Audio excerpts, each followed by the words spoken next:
Senator De La Rosa. Para sa amin po, isang malaking kalapastanganan sa soberanya at kasarinlan ng Pilipinas itong pinaggagawa ni Ombudsman Boying Remulla na siya ang naglilik nitong ICC warrant. May update po ba regarding sa status ni Senator Bato? Kasi Senator Robin Hood ay sinabi, sa payo niya is huwag kang susuko sa banyaga. And how about the party, sir? Anong stand? And sabi ng DILG, alam nila kung nasaan si Senator Bato. May suporta rin po ba ang partido kay Senator Bato ngayon? Definitely.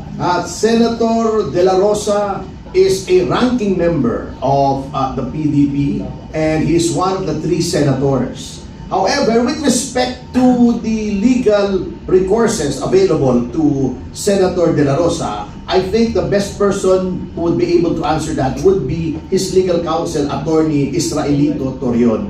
With respect to the pronouncements of Senator Padilla, I think we have to defer to his Chief of Staff, Attorney Philip Jurado. Pero kami po sa PDP, we condemn this latest efforts on the part of the government to neutralize another member of the opposition by again surrendering our sovereignty to a foreign entity.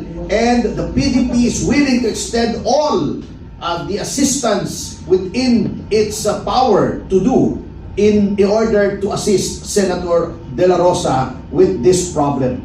We are solidly behind Senator De La Rosa. Para sa amin po, isang malaking kalapastanganan sa soberanya at kasarinlan ng Pilipinas itong pinaggagawa ni Ombudsman Boying Remulla na siya ang naglilik nitong ICC warrant.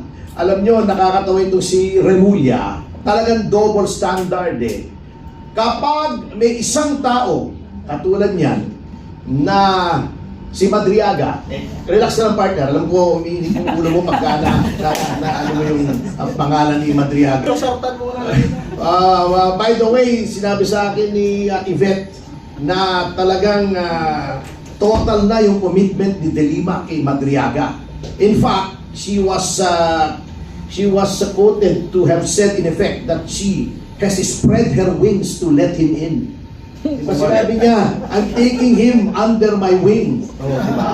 So she has spread her wings to allow Madriaga to enter. Her wings! Anyway, alam nyo, Madriaga isang tao. Ini-entertain ng ombudsman.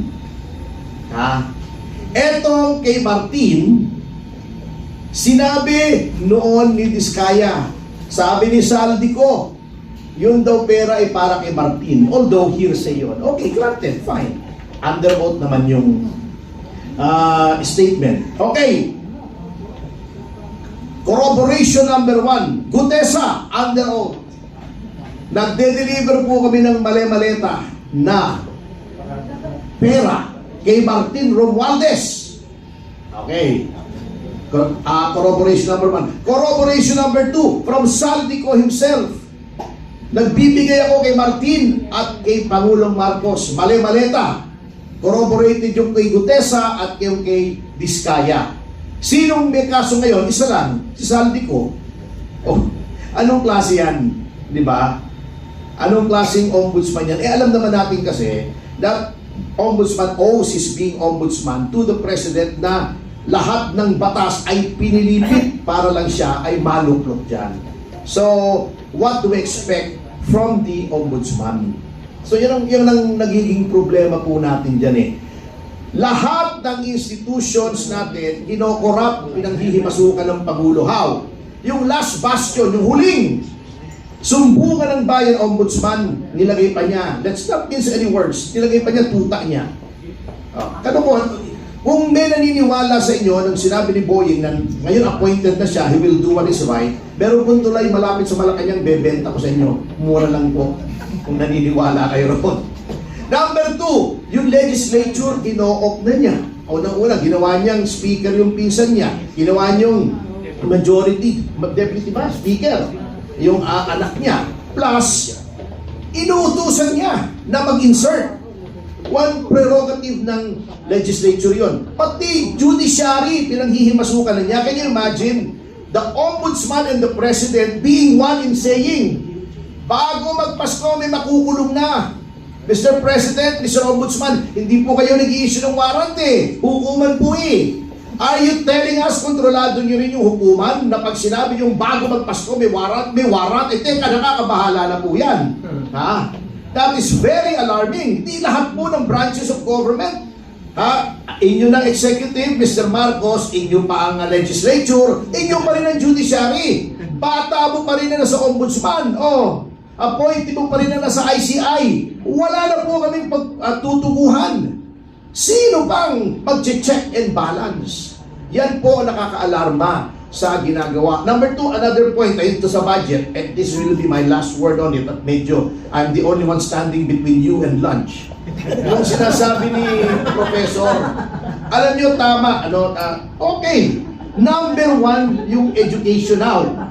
For the first time, pumasok sa standard. Ngunit tignan nyo mabuti tignan nyo mabuti. Kasi niloloko po tayo. Last budget, alam nyo yung pagkaswiki nitong gobyernong ito. Para palabasin lamang na kunyari, last budget, ang pinakamalaki ay edukasyon, hindi yung public. Yung budget ng PNPA, sinama nila, kinumpute nila sa education, sa DILG yun eh. Hindi naman sa DepEd yun eh. Yung budget ng PNPA, sinama nila sa education, sa DND yun eh. Hindi naman sa DepEd yun, pero para lang palabasin na mas malaki education kesa sa DPWH, sinama nila yun nung kinumpute nila, okay, ito yung education, no? Nung tinignan ko, teka muna, bakit pati PMA at saka PNPA? May mga sariling departamento. Kaya tignan pa rin natin, Prof, baka pinaglululuko tayo yung mga taong yan, ha? O baka Claire Castro na naman, yung farm to market roads daw, may kinalaman sa health. I would just like to go back to the question. I really believe the question is very valid, and I think it really opens a lot of scrutiny dapat dito sa budget mismo ng House. Pero kasi ang manner kasi po by which it's being done, meron po kasi tayong tinatawag na parang House Committee on Accounts, no? So sila po talaga yung bumabalangkas ng mismong budget, including the salaries of staff, MOOE, and many other expenditures, no? Problema lang, wala po talagang layer ng scrutiny dito dahil pagkagawa po ng House Committee on Accounts, diretso ka agad siya sa plenary, diretso ka agad for approval. So I think maganda po na tignan natin, no? I really feel that the question of the is really valid. Tignan natin kung paano ba talaga ginagawa yung kanilang budget, and I think umiiral po kasi dito yung parang long-held tradition sa Congress, no? Merong parang parliamentary courtesy na tinatawag na hindi na talaga tinitignan, which I believe in this case dapat, kasi kung sila pinabalangkas silang maigi yung mga programa na pinupunduhan ng pamahalaan at the national level, bakit hindi natin tignan kung paano sila nagkakaroon ng pondo? I think this is really valid.